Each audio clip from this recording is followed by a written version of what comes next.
on the milkman community. Like this, you can apply projects to NABARD, and particularly the Department of Economic Analysis and Research. Then ICCR, Indian Council of Cultural Research, that gives you for documentation. Suppose there are many things which are languishing. So sports, games, dances, very typical rural things like your Daskatia, Ashtaprahari, all these things, they are languishing. So in order to keep a record of them, ICSSR basically gives research projects for documentation, for doing research project, for researches on continuity and the impact of change impact. So when you are writing a proposal to ICSSR, please keep in mind all these things, because I have tried to give that what are their demand from their side, so you can tune your project proposals in that way, so that you can get a sponsorship, and it is again for 2 years. So this slide was entirely about the sponsoring agencies from the government front and to the researchers. Then in the next slide, I'm going to the private parties or the private organizations and agencies which also support research. The first I will come from the INGOs, international non-governmental organizations. Here I will make a reference to UNICEF, UNDP, World Bank. As you know, UNICEF is basically on children, child health, children's education, child marriage. All these proposals can be deposited to UNICEF to get a proposal from a project. Then UNDP basically talks about developmental research, pilot studies, impact assessment, training module preparation, manual development, preparation of frequently asked questions, FAQs, frequently asked questions. They give money for all these, and World Bank also gives money for developmental projects. And the duration is 1 to 2 years. But my dear friends, I want to tell you here, two things are very, very important when you are making an application to any INGO. The first thing that they see your research credential. That is very, very vital, because your resume should be pregnant with the researches you have completed and the research publications you have. And the third thing is that you have to negotiate with them about the time, because they are very tight bidders. They will say it will be completed within 3 months, but you cannot do it. So never do agree to what they are insisting or imposing. You negotiate with them. I will give you a very good example from my own side again, that when I was working for UNDP, they told we never have the concept of giving authorship to anyone. So I decided I will relinquish the project because it was not a need for me. But they actually, and the negotiation went on for 3 months. And finally, they told me that you give some write-ups, we will show it in the board, and if in the board it is approved, then we can give you authorship. So what I did, a part of the research, but I told that it is purely my personal academic production. So if you reject it, you cannot keep a copy of it. I had to use my own production. So it was actually after 3 months negotiation, they agreed that they gave me authorship, and they told it is for the first time UNDP is giving authorship to an individual researcher. So you negotiate with them. So negotiation is very important with these world bodies. So if you can do good work, they really give you a very good certificate, and they keep on their record your name. So whenever projects come, they first actually approach you. You need not approach them. They approach you and they will take up you. Then the next is the Plan International. Plan International is an international body that also sponsors projects. And it normally gives impact assessment projects, and the plan where the Plan International itself is serving as an intervening agency. For example, on nutrition, technology transfer, they are basically survey research with a good research project. But I will tell you, my dear friends, the government organizations may not take your recommendations seriously, but the non-governmental organizations, if you make very careful recommendations, it really matters to them. They want to take it up to the policy level. So try to take from non-governmental organizations, INGOs and all that, because your recommendations, really what you get from the field, the crux of your research actually comes in use. It has a greater utilitarian value for them. So try to give good recommendations. The third is Oxfam India. Oxfam India basically gives projects on gender and education. They are action research, and sometimes when you become a very mature researcher, they make you the third party evaluator. I will give you an example what is a third party evaluator. And third party evaluator also, they will reach you and you have to develop your research project. For example, Oxfam India is giving a project in Keonjhar district to employ language teachers to just break the language barrier and to universalize primary education.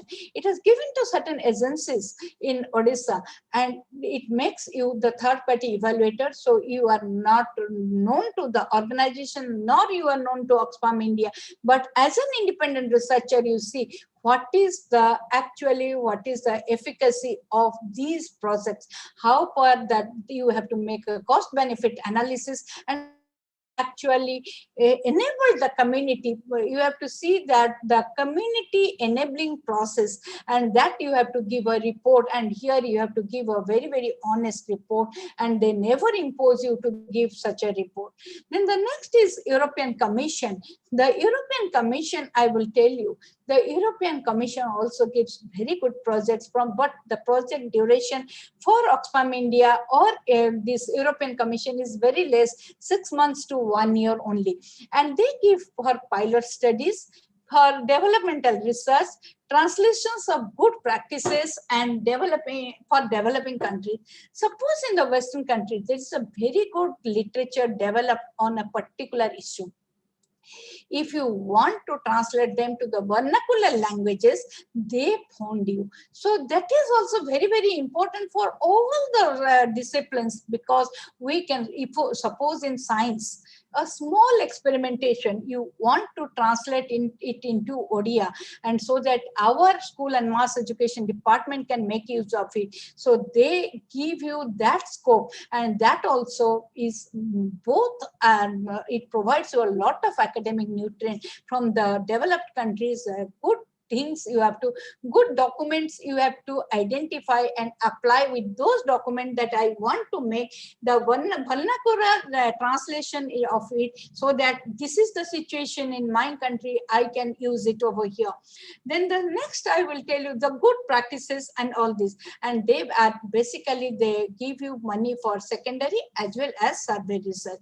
And the third is a Jim Premji Foundation in our own country, that is the WIPRO branch. I will tell you, it gives for developmental research, action research, survey, and interventional research. Basically, this Jim Premji Foundation is insisting on projects on education, on nutrition, on health. So you can also make use of it.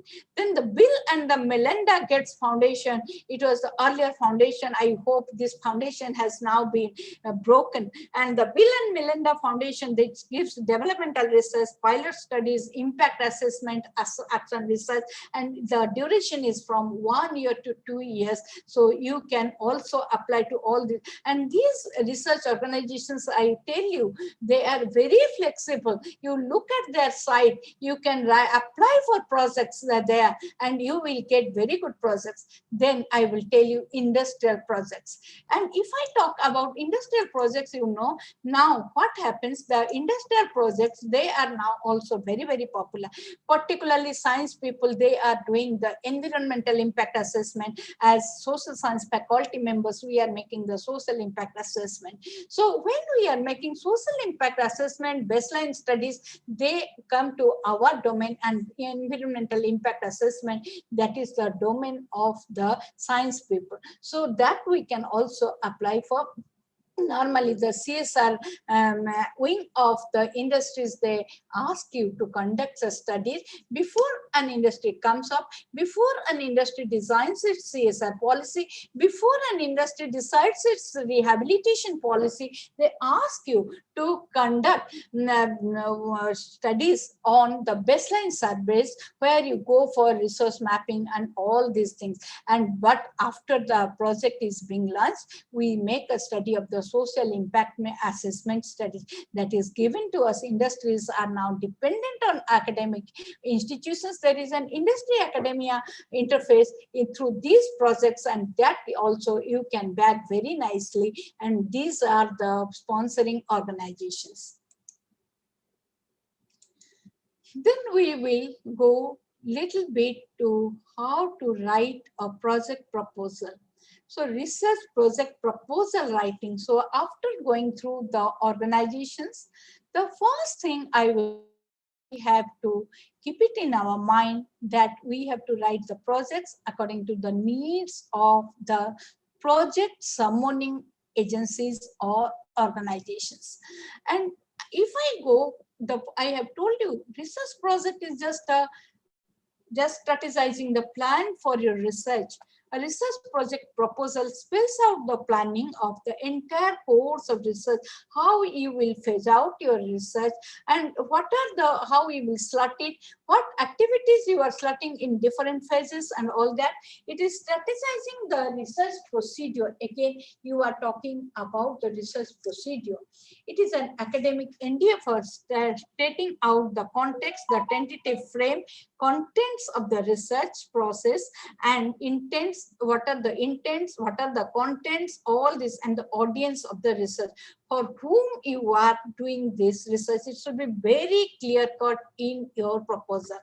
Then what we will do, that the outlining your thinking about your research problem is just, it speaks of your issue, the issue you want to deal with in your project. Why the problem? That is the academic logic or the rationale that you give in the project proposal. What do we wish to do? That is the goals or the objective, prefixing the objectives of our research. Then the milestones in the project cycle that we have to give. We have to be very cautious and very particular about that, and we need to stick to that. It is not hypothetical, but you have to do it in such a way that we can stick, our research should stick, and it will keep your research on track. The budgetary time frame and the budget of the financial allocation. Now, first comes to the titling. So now we will come titling the research project. The first thing, when your research project comes to, what you say, to a table where the screening of granting projects is going on.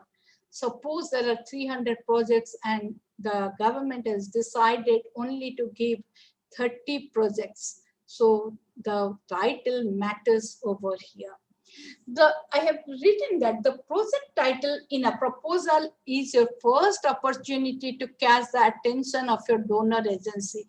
When the proposal title is very, very, what you say, attractive, when it is very lucrative, that actually really attracts the attention of the board, and therefore spend time to think about a good project title.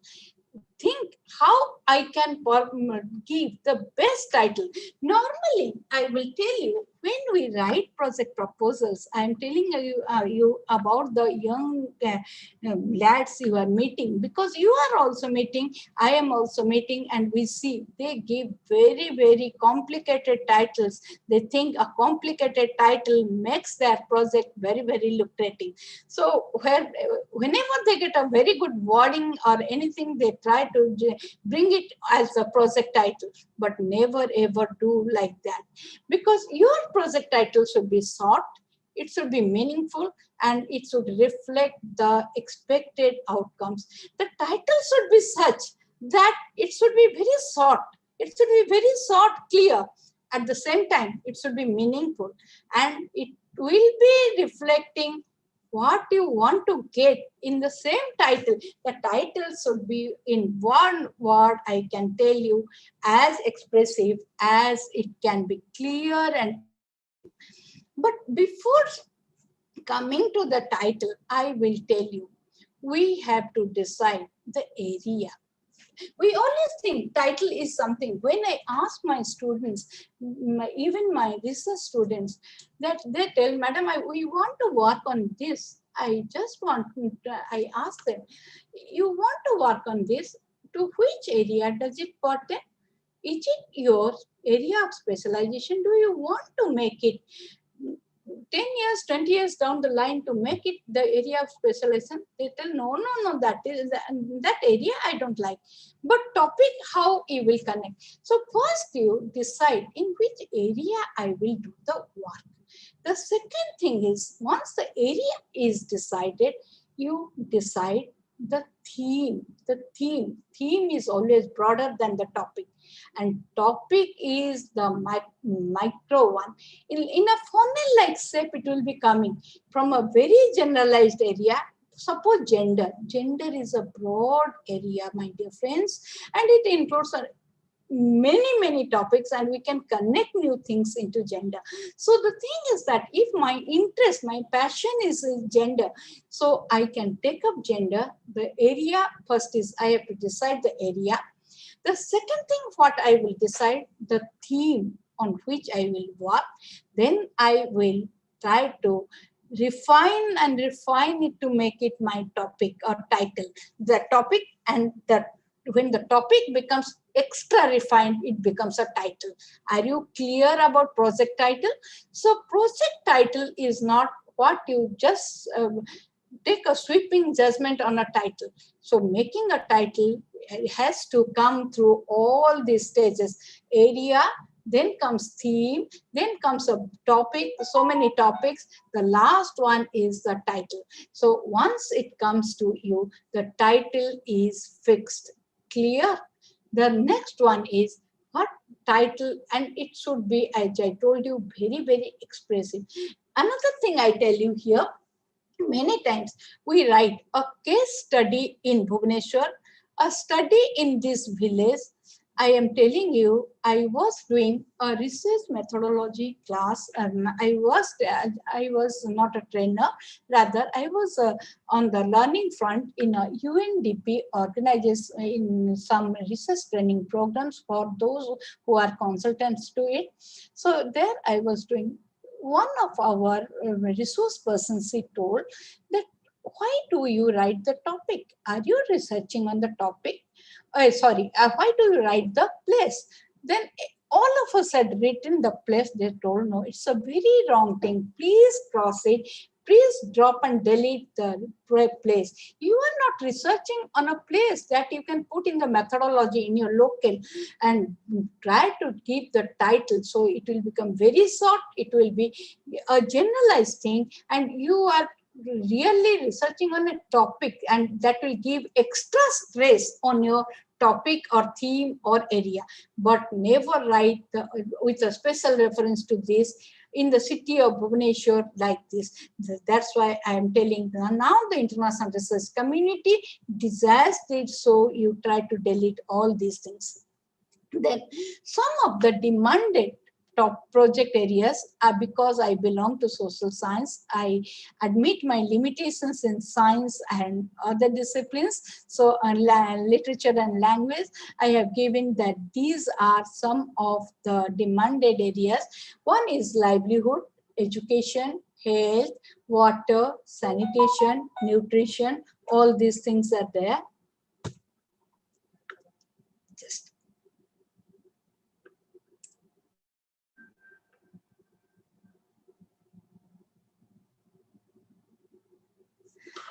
the second is rights, land, forest rights, because now we are having development is now running on the right-based approach. So right-based approach, particularly land rights, forest rights, commons, these are the areas. The third is on the marginalized communities, women communities, victims, all these things. So victims like AIDS victims, refugees, women communities, and many things you can take over here. Mainstreaming efforts. Suppose there are inclusive policies, that is a very growing area where you can easily back a project. Then policies, program evaluations, culture studies, continuities and changes, excluded groups, prisoners, HIV, AIDS, these groups you can also make studies because they are the excluded transgender groups on which actually studies need to be done, because the mainstreaming, it will go for creating an inclusive society, which is one of the development agenda across the countries in the world. And the next one is very recently COVID-19 and or the pandemic studies is a very important area. Disaster studies is a very, very important area. Conflict peace studies is very important area. Science, technology, indigenous communities, technology transfer, adaptation, evaluation studies, impact assessment studies. These are the few demanded project areas where we can apply for projects. So then that till that period, last slide, I was talking to you what as a project bidder or applicant I can do. But now on what topics I can write a project and how I will title my project, that I was telling. But now I am telling you that assessment criteria, those who sit on the other side of the board. Because when our single mind works for writing a project, there are at least 7 minds working to eliminate the project. It is not a process of selection, but it is a process of elimination. Mind, my dear friends, how we can overcome this elimination process and how we can be one of the most, the successful person whose projects gets through. The assessment criteria, if I come to the assessment criteria, the first one is formatting. Neat and tidiness actually plays a very, very important role in life. So right from our childhood, we should be very, very particular that how we can write the most neat, and in the Western countries, they always see, and even in India, the formatting. And when you ask your students, many times your PhD students also, they will say, no, this is a rough draft. Or rough cannot be also formatting should be good. It should be properly formatted. Then the content development, I tell you, project proposal is always a building up process. As you build up a house, if there is some weakness or a crack somewhere, it will totally get actually smashed.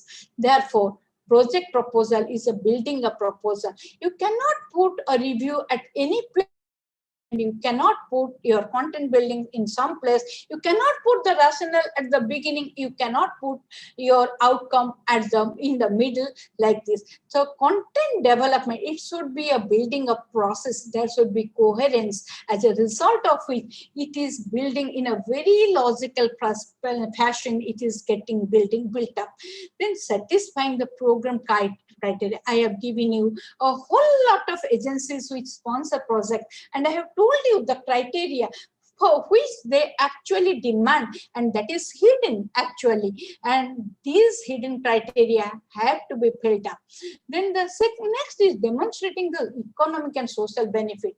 As you know, when you go for any presentation now, they ask for a PhD, nobody asks what is the economic and social benefit, because we say PhD, I am spending from my own pocket, because here the agency is spending. Therefore, they think that when we are giving any money, any public money or any private money, it should have the maximum dividend. So what dividend it has, both economically and social benefits, I have told you, because many of our project reports do actually govern our economic policies and social policies. Then addressing the funding agencies requirement, then demonstrating the sustainability of the project output. The project output, pandemic studies, I was telling you just before, pandemic studies, now the entire world is stuck up with this pandemic, because disaster studies we were doing, biodisaster has taken place, but they were localized, they were never globalized like this. Therefore, what happens that pandemic studies need to be, what you say, suppose I am telling that sustainability in future, we are apprehending such situations may replicate. So the sustainability of the study is also taken into account.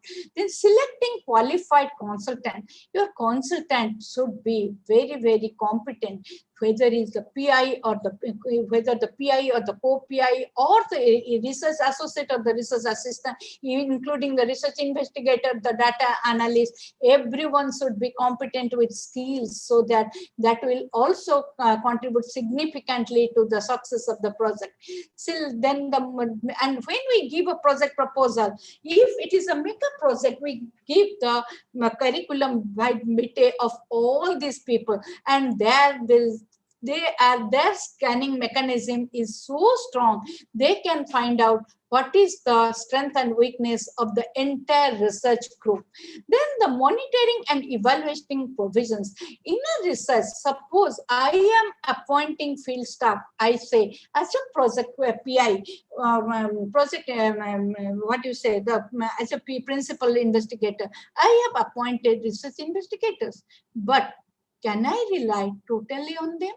But I should have very strong monitoring and evaluation mechanisms through which I can get the most realistic data.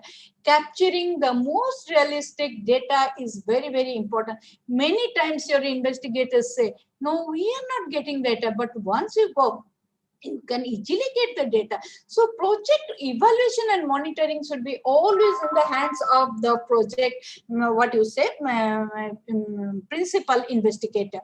Then the proposal follow. The proposal, once the proposal is there, the proposal gets through, you have to follow up with how to make it, bring it to the feasible, and it should stick to the time frame and the budget. It should not exceed the budget. Proper referencing of other document, and in the project proposal, referencing is very, very important. I find in our case, many of the proposals, the referencing styles are so wild, that is actually you have to follow a referencing style.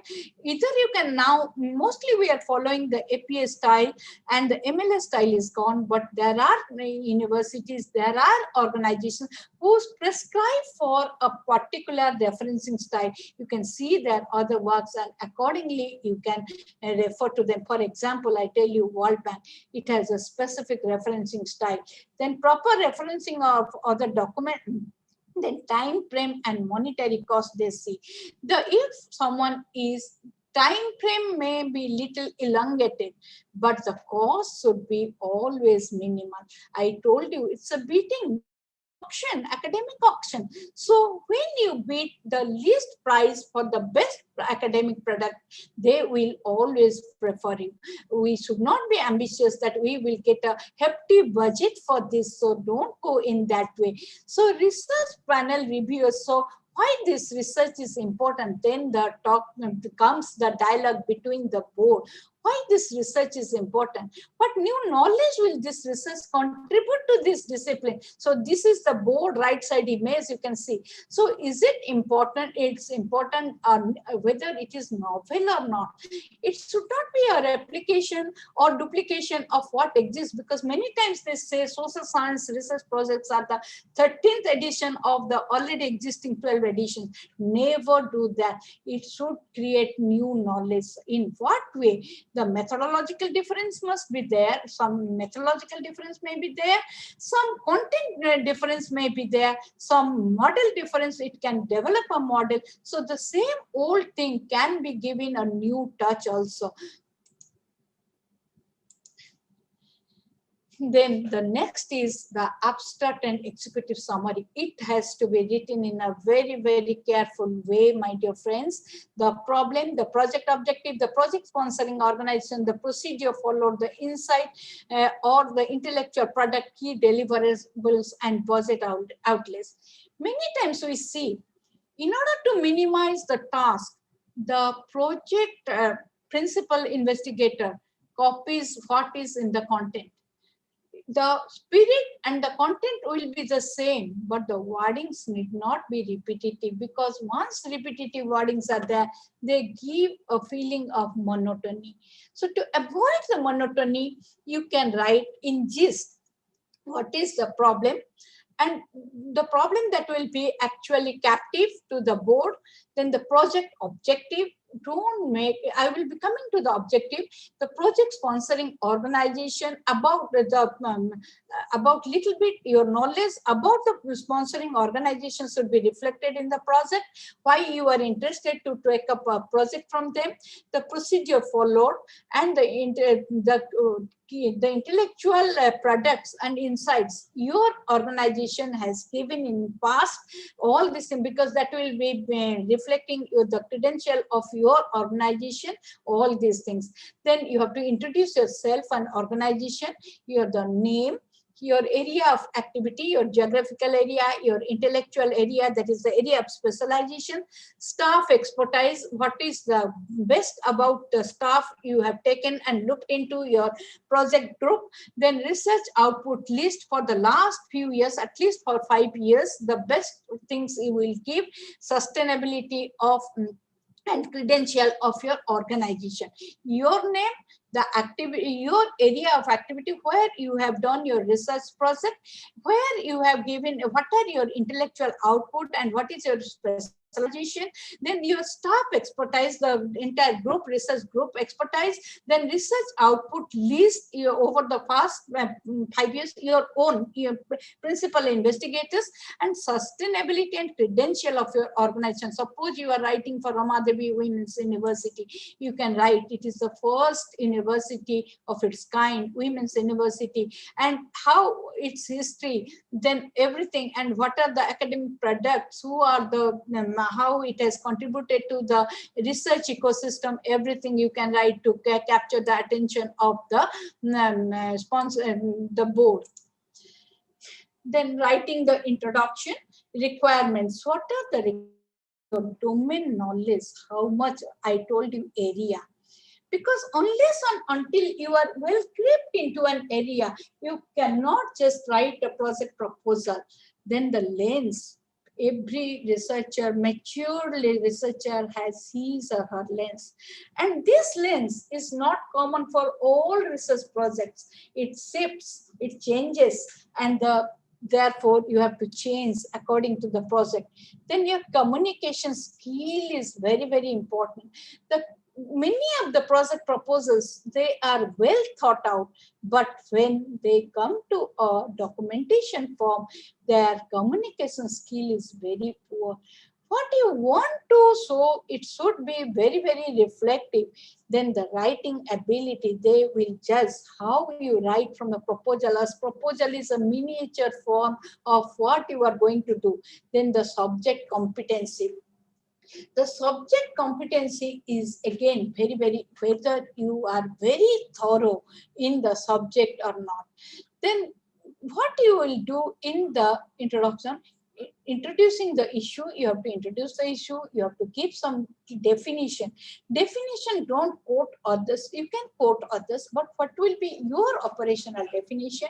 Then you can take some theoretical foundation. I have told you right from the beginning, something extra is expected from the academic community. We should be very thorough in our theoretical foundations. Then policy response. What are the state policy towards these issues or something if they are issue based? Then statistical information you can take from relevant and authenticated statistical data source, international to local context.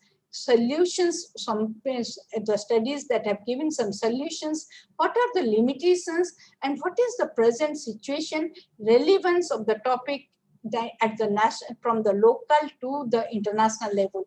All these things need to be in your research introduction, because that will show in a very, it won't become a bulky one, but the way you present it, that will show your thorough knowledge. If we just take it up from different documents, it will become a bulky one. If we give our careful thought to it, how we think about it, it will become, all these things will be there, but in a very capsule form to give the best shape to our introduction in a project proposal. Then overview of literature is very important. We go for a review of literature. 3 things are important, my dear friends. The first one is it should be thematic, theme based, because any research topic is not actually very micro. It has got macro effects and it has got different facets. So the thematic area, the space in which actually the work has been done, the existing literature, where it has been done, because an international study may not fit into your local situation. So the spatial thing, then the longitudinal in the time frame. Why I am telling thematic, spatial and longitudinal? Because you find themes are changing. The studies on gender in 1950s is not the same that we had in 1980s, and the 1980s studies have a topsy-turvy change in 2020s. So now you just look into that, how the themes are changing, how when and the international studies and the local, national and local studies, that how the what are the major studies in those spatial areas, and the is longitudinal in time frame. The methodology is changing, the content is changing, and the dimensions and the outcomes of the studies are changing. So when you are making a review of literature, within a paragraph, you can include all these things, because thematic, you take a theme, all these things, you can include the literature into that. Then what you will write, the context of the study, where the study has taken place, then the content, what has been studied, and what conclusion the author gives, and finally what conclusion as a reviewer you are giving. In a single line you can give very nice comment. So that will show how your scanning mechanism does operate and how thorough you are into the literature. You have to finally make a review grid that will give a composite expression of what you have reviewed. Then the review outcome. From the review grid, we bring the review outcome, and the lack of regional and local treatment, that you can leave, addition of new research dimension, and from that you find the research gray areas. What are the gray areas which have not yet been ventured into? Because there are, in the same topic, I will give you a very good topic here. One of my research scholars, she was very insistent that, ma'am, I will be doing something on domestic violence. So I couldn't change her, because I was not at all interested for doing a work on domestic violence. I was thinking it to be obsolete and very redundant, but she was sticky. Perhaps she may be in this platform, I don't know. So she was very sticky. So I told her, you give me 6 months time. If you want me to, that you will do your research in that topic.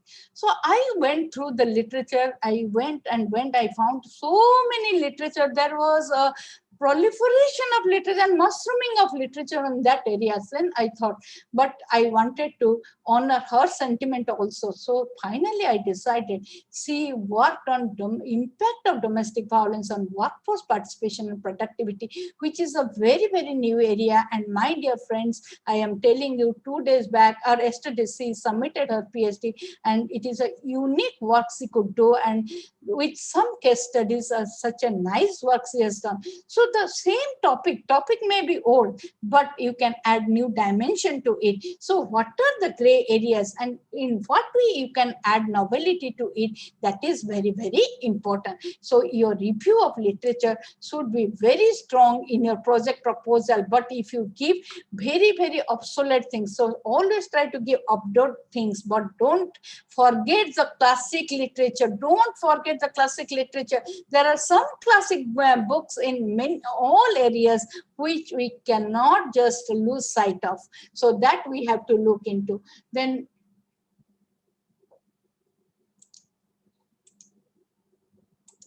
we will go to the first is problem statement. Problem statement, what I want to tell you, a problem well stated is half solved. I will tell you that if the problem statement is very, very accurate, pinpointed, then actually a problem well stated is half solved, so that it shows you are very much into the topic and you know where you are moving ahead. Therefore, when you are making a problem statement, be very careful. Now, I find many researchers, many project bidders, they write problem statement for a paragraph of page. I tell you, my dear friends, it is problem statement, not statements. So in a single line, in a very capsule form, you write what you want to convey. Is the best thing in the project report, because that will exactly show what you want to do and how you want to go about. It should be single line. It should be expressive. I have given you an example to compare the impact of climate change on the livelihood and lifestyle of local communities in coastal and tribal areas. So it is clear that I want to make a comparative study in a coastal and tribal area. I want to study two things. One is livelihood, another lifestyle, and the impact of climate change. So these three things, and that shows that what I want to study, how I want to study, where I want to study. So problem statement is very, very important. The tips I have given: clarify vision, define problem, determine context, identify impact, make business case, and identify gap, explain causes, select method, describe steps, review closely. So all these things you can find in this single statement. Then come to the objectives, research questions. Hypothesis, normally try to avoid hypothesis in a project because they think that much is known in that particular area. So never write hypothesis, go for research questions directly. For a project, I am telling, the number of objectives should be very clear. It should be concise and use to everywhere, to study, to assess, to document, whatever it is. Words like trace out, explore, access, don't write in a monotonous form. There are many, many words to start and to give and express your objective. Then research questions should be very clear cut with question words. What is, where, why, and all this, you write your research questions. Hypothesis use is optional. I will rather say avoid hypothesis, writing hypothesis, because that gives an impression to the person that much literature is available from which you have taken the hypothesis. Research design, research method. So what I want to tell you is that here in many of the researches now, there is a quant-qual blend. We cannot tilt 100% towards quantitative or 100% towards qualitative. Quantitative people always criticize that qualitative method is storytelling. But my dear friends, now the international community, research community says, research quantity only shows, but quality speaks. So it is more in depth. So make a quantitative and qualitative blend, qual blend in your project proposal as your methodology. And research design, you have to say what type of design you are taking. Mostly if it will be an exploratory design, it is good. If it is on a social ill, you can take a diagnostic design. So you can decide the design on the basis of the topic you are choosing. And the research methods, because why and how, when we study that, we say qualitative. When we study what and who, we say it is quantitative. So what you make is exactly, never go for a single method that will show your methodological bias. Always take a blend, because both the numerical thing and the narration can be blended and nicely synchronized. Then data source, you have to go for some primary, because empirical studies are always preferred for a project proposal, and secondary, but no empirical research can be done without support of the secondary research. So you can go for secondary research. For primary research, you can go for sampling, and you can go for census also. We make in a small community, you can make a quick census, and you'll be very, very clear cut about your sample size. The sample technique you are taking, how you are taking the sample, you have to justify your sampling procedure, because if there is some error in the sampling, it actually, the project gets turned down. Then the data collection method, I have told you, qualitative, quantitative, and make the instruments and tools very, very clear cut. And when you are giving a project proposal, I want to tell you, you very clearly write, I am making a study of the fisherman folk community. Don't write. You write what is the universe, where is the local, where you are concentrating your study, how many households are there, how many samples you are collecting, on what basis you are collecting the sample, and what is the sampling technique you have adopted, and justify your sample. So with a project with this Fisherfolk community, sometimes you find people never write anything about the universe. They remain mum about the universe and the sample. And in that case, the project actually, there and then only we close the project. We say no need to see, because they have not yet decided the universe and sample. So what I want to mean over here is that before you take up a project, make a pilot study. Be very thorough in your pilot study, so that you can actually see that you can make your universe, spell out clearly your universe, your sample, your sampling technique, everything. Then tools of data collection, you have to write from the sources, and the rationale. This is very, very important, rationale of the academic logic. We have to see what relevance our study will have, why we have taken up this study, and what relevance it has for the community, what significance it has got for our academics, its academic importance, and if it can have some policy recommendations, policy impact, it is also very good, because that is well taken up by the board. And the last one is, we have to from the date, what we have to page out. This is the time frame. We have to graphically present what we want to do in phase 1, phase 2, because when sponsoring agencies give you money, they give you on phase basis. They have their own mandate. If you complete this, after this, they immediately give you this.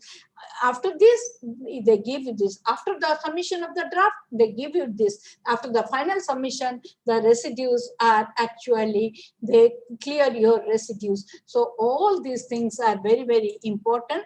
Then project proposal, you have to write on what are the heads of proposal, the quantity, the percentage of time it will consume, and the this is in rupees you have to write, and everything overhead, you always keep an overhead for your organization or institution. With this, I wind up. Thank you all.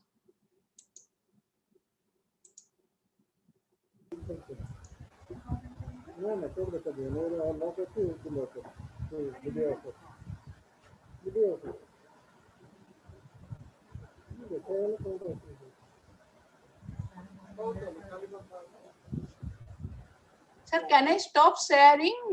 Yeah, madam. Yeah. Yes, madam. Mm.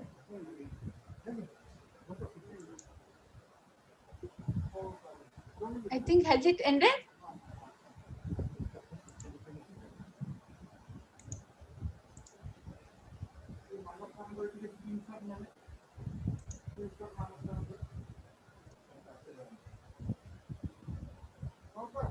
Hello. Hello, Madhusmita madam. I think you can start. Hello. Professor Madhusmita Pati madam.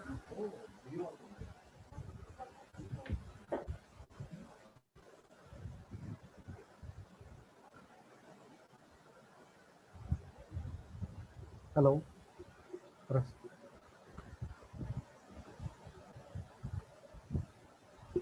Thank you, madam. Thank you very much for your energetic talk.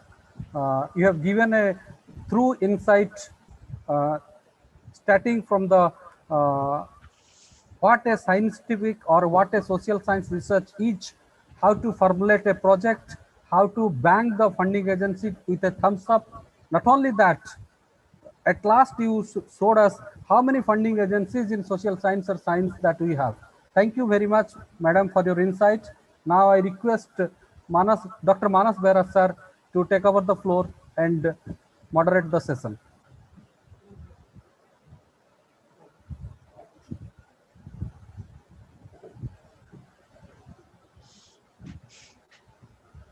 Manas sir, please.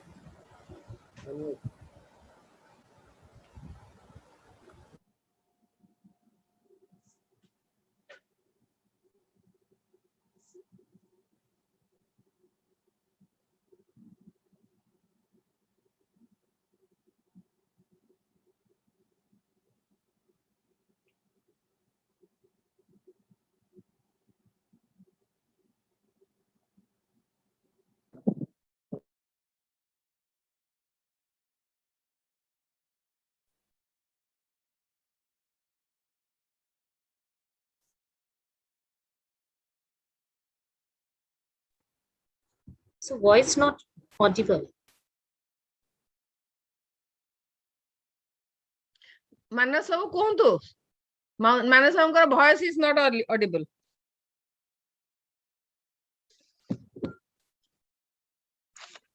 He's muted, I think. He has to unmute himself.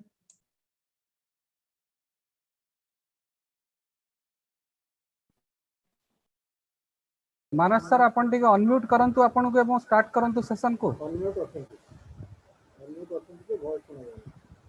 Hello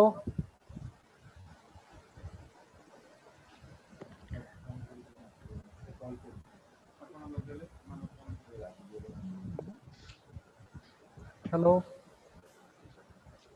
Anyway, I think I can just, by the time he speaks, I think I can say something about Professor Navanita's presentation. Indeed, she has extremely deliberated extremely well, especially focusing on the social sciences. And from the beginning till end, it was everybody was listening, and so do I. And the most interesting things he talks about, which catches me, that as per the new education policy 2020, now it is the type of research we need to do is a multidisciplinary research. Not that only the social science people has to do the social science research, even we can have social science, humanities, and the science also, whether the physical science or the biological science together, we can have a multidisciplinary research. So now the time has come. So that is very, very important thing which she talks about. And at the same time, and she elaborately explained about the various funding agencies, both state government, central government, various international funding agencies. I think that was the requirement, especially for the social science researchers and the faculty members to know, because many a times people used to come from the social humanities and social sciences and ask about it. From where do you get the funding and all that? So her deliberation was extremely well. I think all the faculties and researchers, those who are present virtually today participating, must have got the benefit out of it. And as you know, yesterday also we are discussing and deliberating upon one thing, whether it is a social science or whether it is a physical science. It is important that we do the research not for getting the degrees alone, but also for having some social practical application for the society, for the development. Because in the beginning I said research and development is synonymous to each other. So we do a research not only for your career profile, developing the career profile, rather we need to do the research for the development of the society, for the benefit of the people. That is what we need to identify now, the thrust areas of research. And various funding agencies, they do have thrust areas of research. We have to see, we have to identify that. We have to find out what is your area of research and what is the funding agency's thrust area. Then only we can do. So thank you very much, Professor Navanita Ratha, for your wonderful presentations. So I was just filling the gap because I think Manas Behra is on. I'm not very sure. Yeah, Manas sir, if you are there, you can start the session. No, his voice is not again audible. I'm not supposed to talk, but I was just filling the No, gap. madam, it's all our honor. It's Okay. I was just filling the gap of Manas Behra. Can I just like put forth a few questions that have come, Navanita madam? yeah. Please, Yes, madam, yes. please, you take the floor. Yes, there's a question regarding what is the utilization of a pilot project? Madam, utilization of a pilot project, suppose I am telling, from two fronts I'll be telling. When you are writing a project, you need a pilot study, and pilot project, government, many times government, the World Bank, they do a pilot project. Before they launch a mega project, they want to see it within a small geographical area. What is the utility, whether it is actually delivering or not, and therefore they give you a pilot project, a small interventional project they will give. So suppose I will give you a very good example. So when in Tamil Nadu, they were actually making toilets in the homes.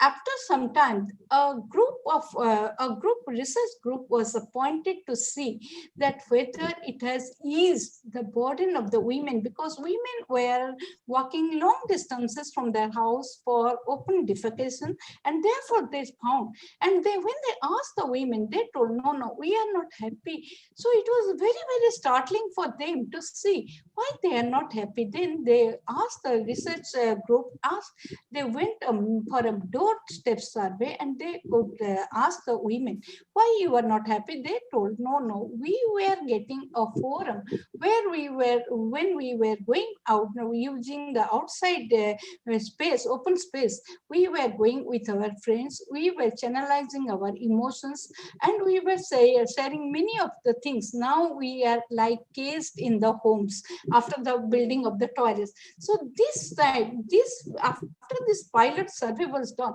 it was then the government felt, but anyway, toilet was made in every household because it was a requirement from the health perspective. The pilot, what happens, in a small area, an pilot project is often an action project for the sponsoring agency. They see whether an intervention does actually deliver or not. I will give you another example in Lucknow. What happened, because in Lucknow, the leather work goes on. They tried in 2 or 3 villages. First of all, they actually installed a common facility center where they established the machine, which was very costly, and they gave time slotting to the people who were engaged in leather work that was used for tanning the leather.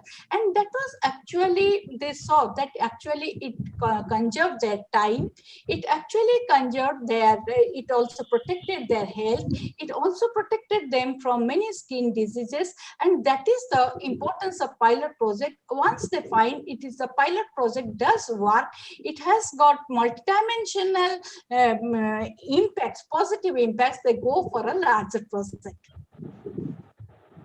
Madam, am I audible right now, Madhusmita madam?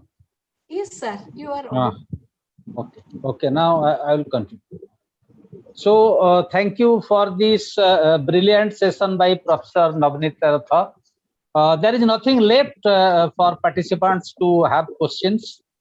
You have presented one of the most inclusive, comprehensive, brilliant presentation so far as this research methodology, project writing, and everything is concerned. You have built up a house from foundation to finishing to coloring, etc. So that's why participants don't have questions. And one of our participants have appreciated your energy level for talking more than 1.5 hours, ma'am. So we are very appreciative. So honorable esteemed Vice Chancellor, ma'am, Navinita ma'am, Madhusmita ma'am, Professor Chandicharan Rath, and all the organizing team, and more than 400 participants present here. I have two questions. You have from the very beginning, ma'am, talked of interactive sessions, but this became a one-sided session because of your inclusive and detailed, many detailed presentation. So I have just, for the sake of continuing a debate or discussion on this, I have 2-3 questions. One is, from my experience in Scopus and Elsevier journals, there is a particular framework so far. You are talking of international NGOs like World Bank, Dale Carnegie Foundation, or Bill Gates Foundation. If you are questioning globalization, then they will not fund you, or they will not provide fund to you. Number one. Number two, balancing empirical research and qualitative research, it's a very difficult. So if Indian journal is accepting your paper, then foreign journal, Scopus journal is questioning, and two reviewers, one is accepting, another reviewer is having a negative opinion on your paper. So what to do in that context? Then there is a question by one of the participants, what should be the ideal size of sample, ideal sample size for a pilot project? Kindly, ma'am. Yes, the first thing, sir, you told about if we are opposing globalization, international agencies will not actually take our project into consideration because it is their agenda to float globalization. But here I will tell you first, as a researcher, why we will tell right from the beginning that globalization is a negative thing that gives you a very subjective and prejudiced thing. So we should not, when we are writing a research proposal, we should be very, very objective to actually stick to the scientific